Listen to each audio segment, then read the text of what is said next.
Political sanctification. What do Candace Owens, RedPillBlack, Katy Hudson, and Chevelle all have in common?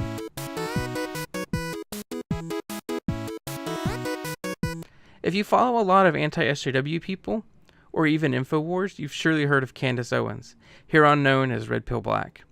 The very long story short of it is that she, as a liberal, goes on Kickstarter, creates an anti-bullying website which could have easily been abused, and used as a doxing website. She claims that after being accosted by the left, she became a conservative. I've included a link of Computing Forever's take on the saga. I feel it's fair and criticizes a number of points of views. I should also state at this time that I believe RedPillBlack is faking everything for attention. There's so many inconsistencies and a lot of dishonesty in what she's saying or doing. She's not answering the questions, and she's instead making strawman arguments and making herself a victim. It's very confusing. And by the end of this, my musings may disprove my previous statements here, but we'll see. One of the reasons why I'm skeptical comes back from around the turn of the century when I was working at family Christian bookstores, which now, much like another previous job I had at Blockbuster, no longer exists. I remember having to remove Katy Hudson's CDs from the rack.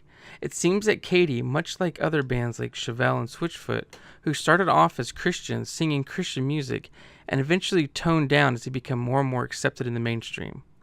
Unlike Katy Hudson, who more famously known as Katy Perry now, Chevelle and Switchfoot didn't completely renounce their faith.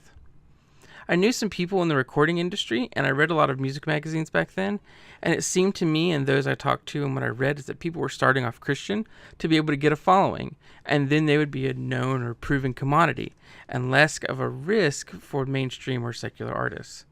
They would talk the talk, sing the lyrics, and become more and more estranged as time went on from what they originally started off, and eventually they weren't even the same band. I feel that this may be the case with RedPillBlack. When you have a bunch of Francesca Ramseys and other black female millennials speaking about social commentary, the market is overly saturated. Heck, look at me. I'm a lowly dinosaur with 3 subscribers. The anti-SJW, anti-feminist, pro-equality YouTuber scene is really bloated at the moment. The good news is I'm not trying to make a living off of this. I may set up a Patreon at some point, but anyway, back to Red. What's a space that isn't full? Black conservative, not just libertarian or anti-BML, millennials. And within a couple of weeks, Red's channel has almost hit 150,000 subscribers. And she's had so many hours of exposure on huge YouTubers because of it. So as she continues on, she needs to only slowly change, cut her hair, and then she can get a new show on NBC. Or is that really just Macon Kelly? Was that even NBC? I don't know. Anyway, with all the background, I wanted to talk about something that I began to think about, but the idea really solidified when watching Andy Worski's latest video on her. Link in the description. Keep in mind there's language. He is definitely not family friendly. And that idea comes from how do we deal with overnight change? This applies to the realms of both Christianity and politics. I used to hang out with a group of friends, and the 2 guys would always be praying for another particular guy that didn't always hang around us when we start talking about Christian stuff. Then they would be praying that he would find Jesus and eventually become saved.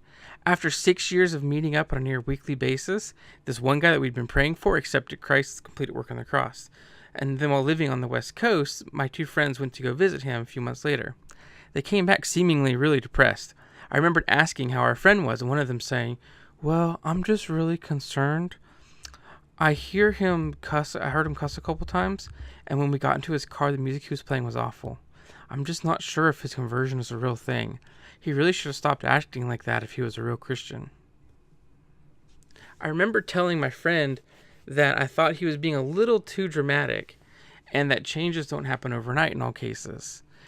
That I know people, and of whom I'm sure are Christians, who cuss and listen to music I don't think they should be listening to. But it's something that God has to work through them. In Christianity, we call that process sanctification. It's like how, because our decision to follow Christ and his completed work on the cross, we try to be more like him. As this is a process, it isn't immediate, and some argue it could never even be finished here on this world. Because this process isn't immediate, It's why Christians aren't perfect, and why you will almost always be able to find non-Christians who act more Christ-like than professing believers.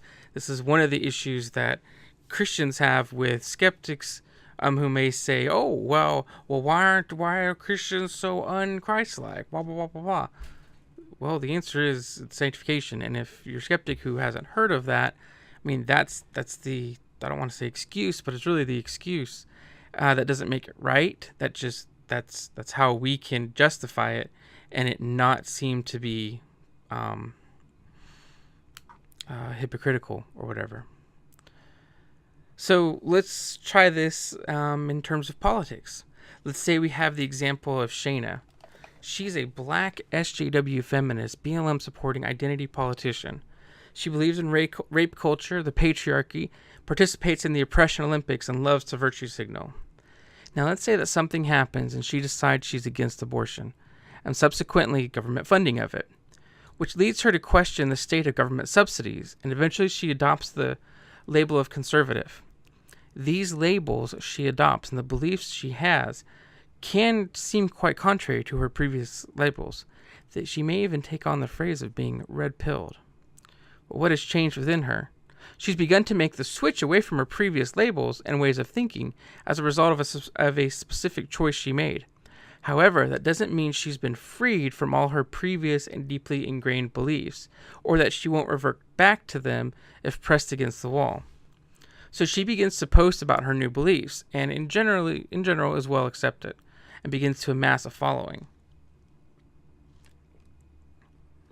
So what happens when someone who has been told and believed their entire life that white males operate from a position of power and they try to drag down successful women of color begins to be questioned and criticized by a white male?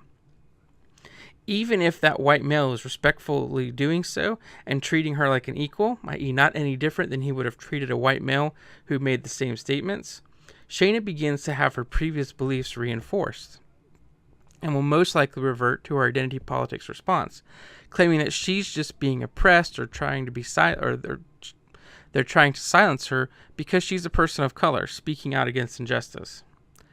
This doesn't mean that she isn't against abortion anymore or that she's any less conservative as she sees it. It's just a response that's being made by someone who's immature in their new beliefs. So the question is, how do we respond? Where do we begin to question whether or not the change was legitimate? I mentioned at the beginning of the video that my musings may compromise my original statement, and it may.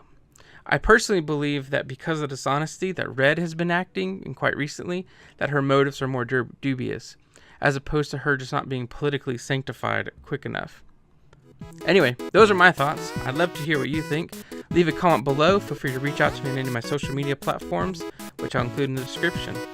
Thank you all very much, and until next week, cheers.